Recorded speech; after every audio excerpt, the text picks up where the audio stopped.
Hello, my name's Tom Carhill. It's 15:01 and it's the 25th of April 2016, and I'm calling this firm called Alexander Lawson Jacobs about, one of the people in ALPonz, Nimish Patel of RE10, and he's just stolen 80 grand out of this insolvency, and this Alexander Lawson Jacobs were the initial insolvency practitioners on it. So I'm going to try and call them on 0208 208 370 7250.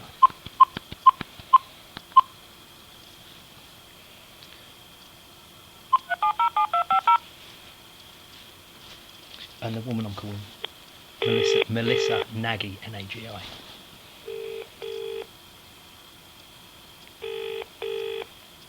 Good afternoon, LJ. Oh, hello. Can I speak to Melissa Naga, please? Can I ask Nagi. who's calling? Yeah, Tom Carhill. Can I ask what it's in regards to? Yeah, it's to do with Bestville Properties and RE10 and Nimish Patel. Okay, one moment, please.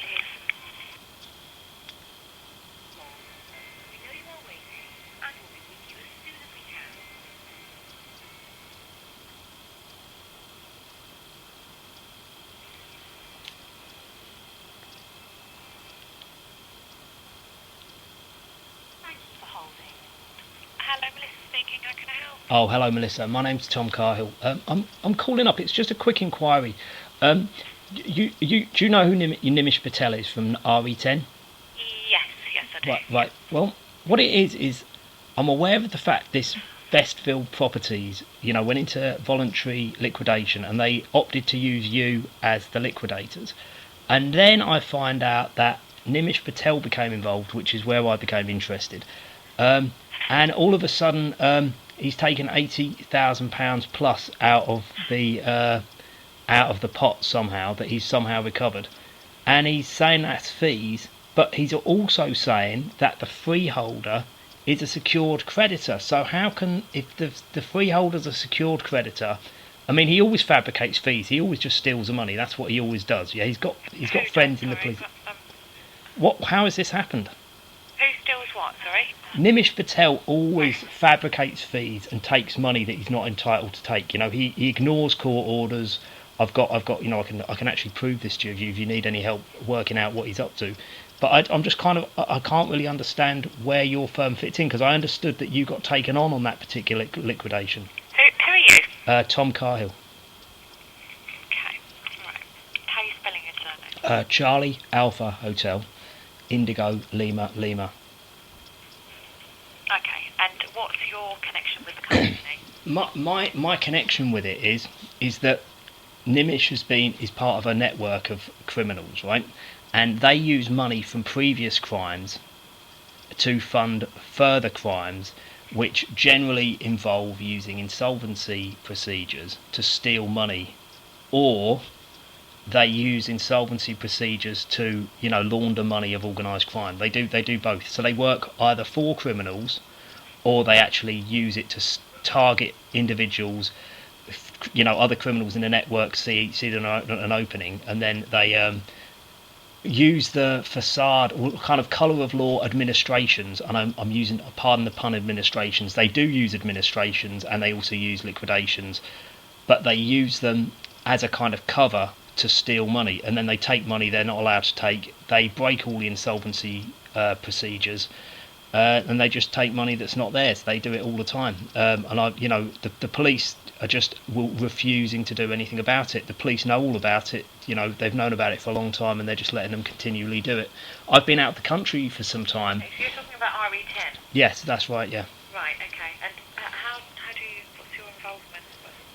My involvement is they stole. No, I understand. They stole a load of money from me in the past. From you personally? Yeah. Right. And from a lot of other people as well. But Via an insolvency procedure, or? Yeah. Well, what they do, right, is they'll start an insolvency procedure. They avoid court like the plague. They don't very often go anywhere near a court. Then what they'll do is they'll give everybody a draft a draft of the, if you like, the witness statement, the statement of truth, the kind of affidavit to start the insolvency procedure. So what they normally do, they haven't done this in this instance, obviously, because it wasn't them who sort of started it, I don't believe. But normally what they do is they'll put the firm into administration, right? But there's no money in the firm. And then what they'll do is they'll use that to kind of close the whole thing down. But the whole point is there was no money in the firm. The money's normally all been stolen already. So it should have, at the very minimum, gone into liquidation, or it should have just gone to the police. They should have said, no, these are criminals, they've just stolen all the money. But instead what they do is they make out as though they're going to try and recover all the funds, and then they start taking fees out of the firm before they've recovered any money. So there'll be, like, say, for instance, there'll be properties, and they'll say, well, the properties have been sold, or the land has been sold, and we've taken our money now. And it's like, what do you mean you've taken your money? That land belonged to somebody. That was, an equitable. It was even. They'll say, oh, you're a creditor, but you're not a secured creditor. But like, if you own the land and that firm has said that land is yours, they can't sell it. You're an equitable interest. And like, I've got a court order, for instance, saying, Tom Cahill is an equitable interest. And they've just sold stuff underneath me. They even go to the extent of getting barristers' opinions that say they can't sell something, and then they sell it anyway and say the barrister agreed with them. They just like, like they'll say 2 and 2 equals 65, and people are like, nah, they can't have done that, and they just steamroll over everything and ignore it. And I know all about it. I don't need really any information from you. I'm just interested to see what's happened in this Bestville Properties thing.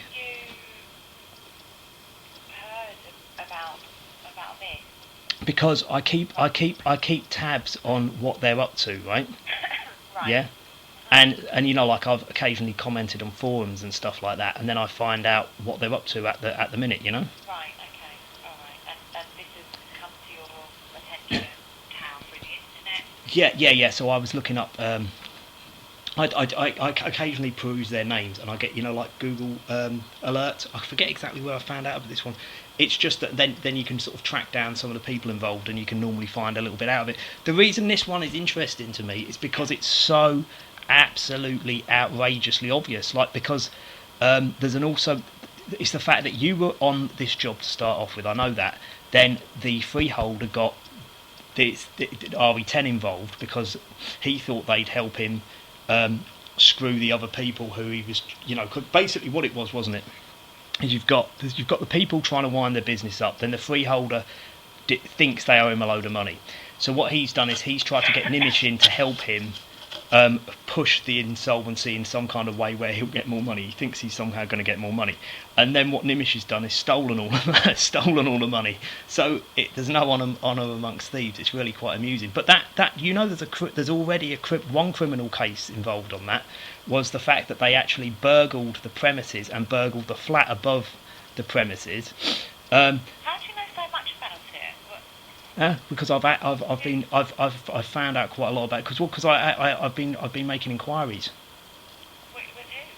with various different people, but I don't give away my sources because it's unnecessary. And the thing that I can tell you, though, which I think you should be interested in, is there's been a criminal complaint made against Nimish for stealing that money. Right? It's gone down. There's money?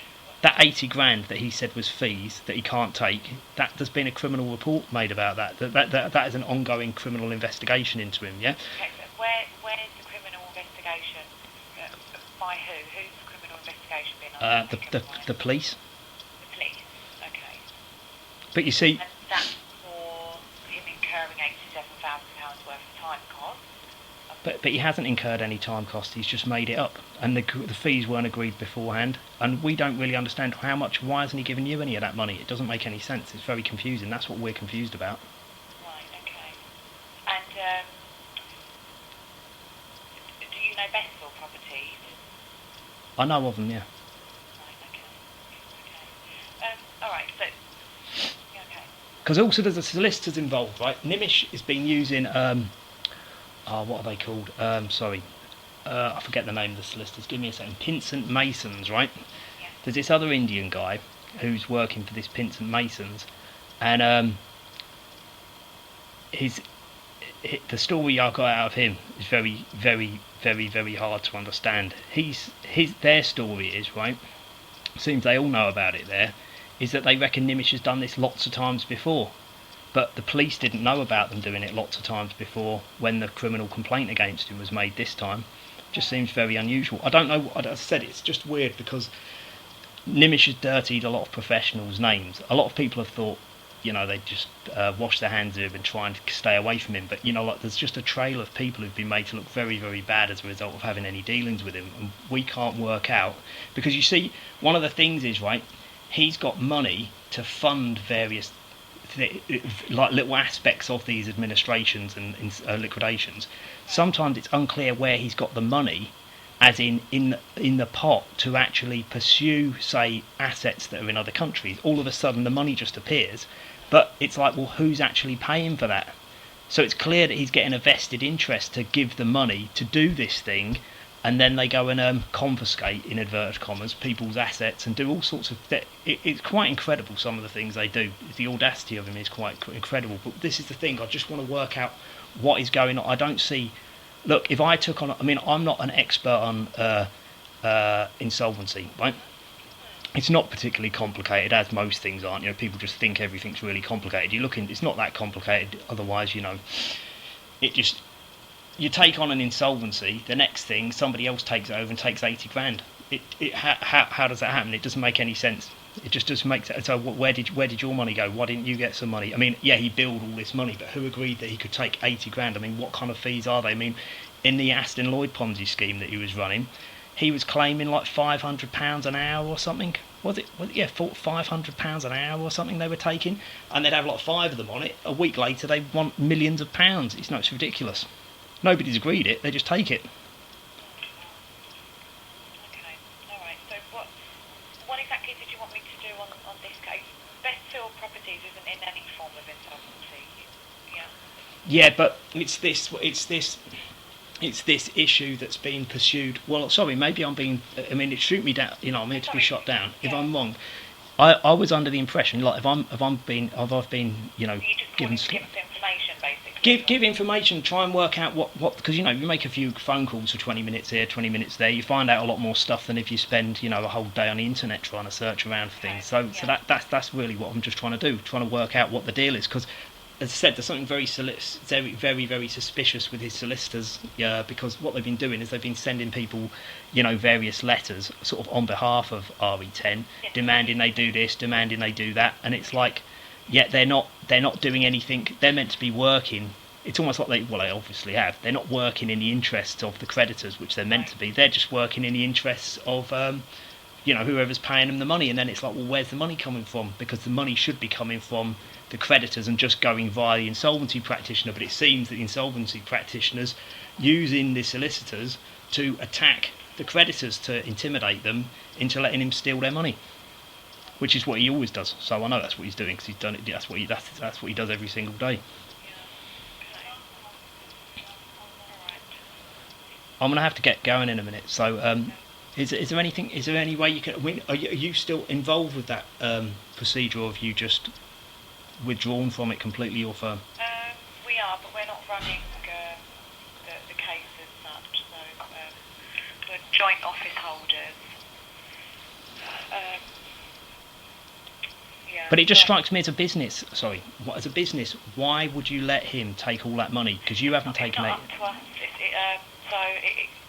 It's up to creditors of a company to choose the practitioner that they want involved, and that's the practitioner. Yeah, but they didn't want him involved. They didn't. We can't just.